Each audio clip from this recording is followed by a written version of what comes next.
Tuhan bersamamu. Dan bersama roh. Inilah Injil suci menurut Yohanes. Dimuliakanlah Tuhan. Dalam rumah ibadat di Kapernaum, Yesus berkata kepada orang banyak, "Semua yang diberikan ke Bapa kepadaku akan datang kepadaku, dan barang siapa datang kepadaku tidak akan kubuang. Sebab aku telah turun dari surga, bukan untuk melakukan kehendakku, tetapi untuk melakukan kehendak Dia yang telah mengutus aku. Dan inilah kehendak Dia yang telah mengutus aku, yaitu supaya dari semua yang telah diberikannya kepadaku, jangan ada yang hilang, tetapi supaya aku bangkitkan pada akhir zaman. Sebab inilah kehendak Bapa-Ku, yaitu supaya setiap orang yang melihat Anak dan yang percaya kepadanya beroleh hidup yang kekal, dan supaya aku membangkitkannya pada akhir zaman." Demikianlah Injil Tuhan.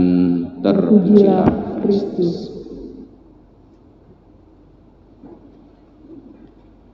Ibu bapak, saudara-saudari, kaum muda, adik-adik, anak-anak yang terkasih, kiranya ada pertanyaan, mengapa sih orang Katolik atau kita itu mendoakan orang-orang yang sudah meninggal? Mengapa? Bukankah mereka sudah lebih dulu dipanggil oleh Tuhan? Nah, ini pertanyaan yang menarik untuk kita renungkan. Mengapa kita mendoakan arwah orang yang sudah dipanggil Tuhan? Nah, untuk ini sebetulnya prinsipnya sangat sederhana, bahwa gereja itu percaya akan persekutuan para kudus. Kalau kita mendoakan doa aku percaya, di sana kan akan ada aku percaya akan persekutuan para kudus, pengampunan dosa, kehidupan kekal. Nah, persekutuan para kudus ini membuat kita tidak putus dengan orang yang sudah dipanggil oleh Tuhan. Maka gereja itu kan ada 3 lapis ya. Kita yang masih ada di dunia ini pertama, yang masih mengembara di dunia ini, yang masih hidup di dunia ini. Lalu yang kedua yang sudah jaya di surga, artinya yang sudah hidup bahagia di surga. Lalu yang ketiga itu mereka yang masih harus menunggu di api pencucian.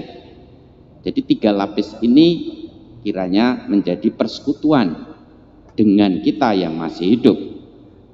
Maka kalau kita mendoakan orang yang sudah meninggal, arwah orang yang sudah meninggal, baik itu saudara kita, kenalan kita, ayah atau ibu kita, kakek dan nenek, itu ada dasarnya.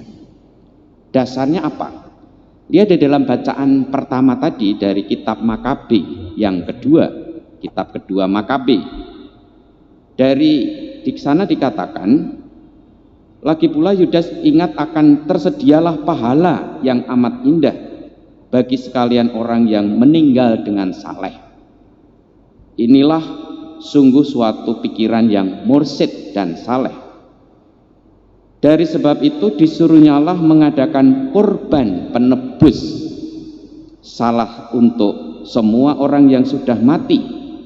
Jadi kita dia kurban penebus untuk semua orang yang sudah mati. Tujuannya apa? Tujuannya supaya mereka dilepaskan dari dosa mereka. Nah, ini dari kitab Makabe. Berarti kalau orang mendoakan orang yang sudah meninggal, arwah saudara-saudari kita, tentu ini diletakkan dalam konteks apa yang dikatakan dalam kitab kedua Makabe ini, bahwa orang itu mempersembahkan, mendoakan doa-doa kita bagi orang yang sudah lebih dulu dipanggil oleh Tuhan. Korban penebus supaya mereka itu dilepaskan dari dosa mereka. Kalau saya berpikir, kita merenungkan, orang-orang yang sudah dipanggil Tuhan itu kan nggak bisa mendoakan dirinya sendiri karena sudah di sana. Yang bisa mendoakan adalah orang-orang yang masih hidup. Siapa orang-orang yang masih hidup? Ya kita semua yang masih mengembara di dunia ini.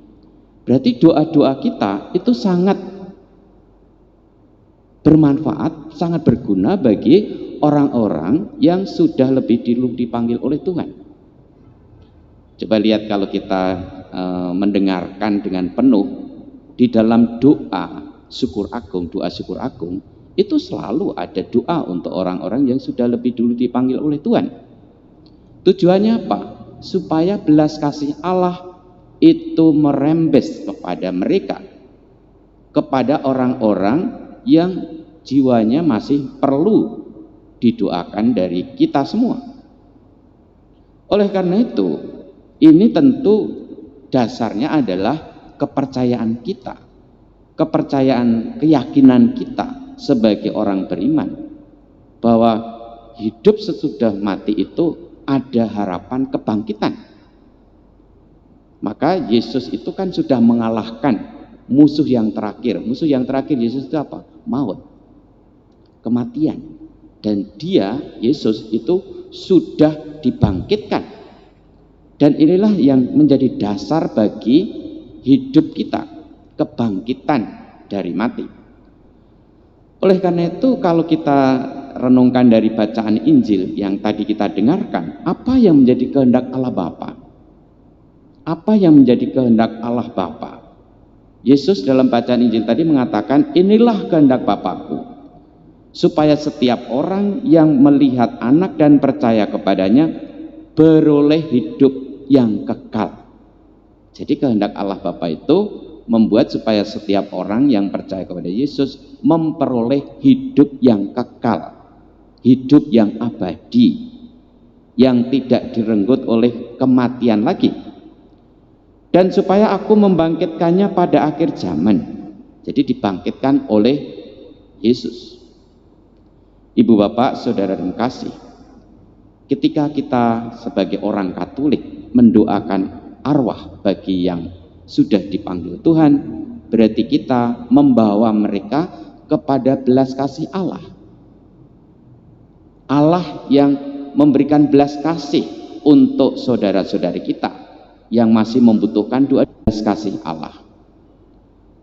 Kenapa? Karena yang menyelamatkan manusia itu adalah belas kasih Allah. Belas kasih Allah itulah yang membuat orang itu selamat, yang membuat orang itu dibangkitkan oleh Yesus.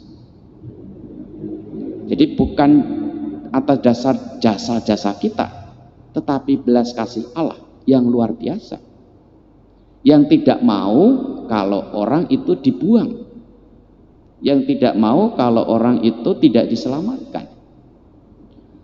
Oleh karena itu kita kembali diyakinkan bahwa ketika kita mendoakan orang yang sudah dipanggil Tuhan, kita justru dikuatkan iman kita.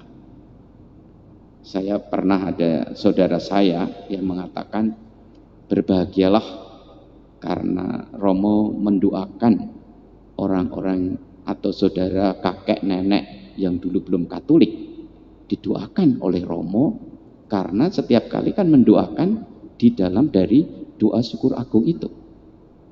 Dan kita juga ikut mendoakan kakek, nenek, buyut yang mungkin belum Katolik, didoakan.